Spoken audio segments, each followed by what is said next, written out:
Baghdad کے مشہور شراب خانے کے دروازے پر دستک ہوئی۔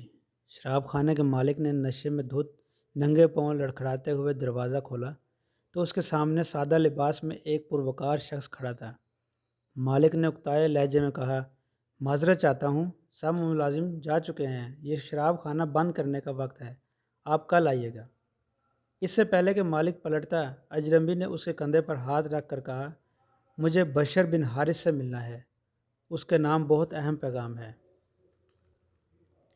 شراب خانے کے مالک نے چونک کر کہا، بولیے، میرا نام ہی بشر بن حارث ہے۔ اجنبی نے بڑی حیرت سے سر سے لے کر پاؤں تک سامنے لڑکھڑاتے ہوئے شخص کو دیکھا اور بولا، کیا آپ ہی بشر بن حارث ہیں؟ مالک نے اکتائے ہوئے لہجے میں کہا، کیوں، کوئی شک ہے؟ اجنبی نے آگے بڑھ کر اس کے ہاتھوں کو بوسہ دیا اور بولا، سنا بشر بن حارث، خالق ارض و سما نے مجھے کہا ہے کہ میرے دوست بشر بن حارث کو میرا سلام عرض کرنا اور کہنا، جو عزت تم نے میرے نام کو دی تھی وہی عزت رہتی دنیا تک تمہارے نام کو ملے گی۔ اتنا سننا تھا کہ بشر بن حارث کی نگاہوں میں وہ منظر گھوم گیا جب ایک دن حسب معمول وہ نشے میں دھت چلا جا رہا تھا کہ اس کی نظر گندگی کے ڈھیر پر پڑے ایک کاغذ پر پڑی جس پر اسم اللہ لکھا تھا۔ بشر نے کاغذ کو بڑے احترام سے چوما، صاف کر کے خوشبو لگائی اور پاک جگہ پر رکھ دیا اور کہا، اے مالک عرش عظیم، یہ جگہ تو بشر کا مقام ہے، تمہارا نہیں۔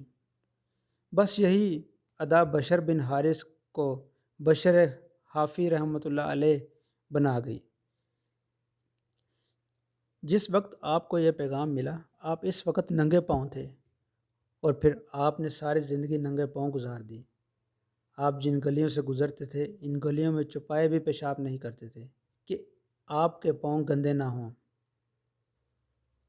وہی بشر حافی رحمۃ اللہ علیہ ہے جس کے متعلق اپنے وقت کے امام احمد بن حنبل رحمۃ اللہ علیہ فرمایا کرتے تھے، لوگو، جس اللہ کو احمد بن حنبل رحمۃ اللہ علیہ مانتا ہے،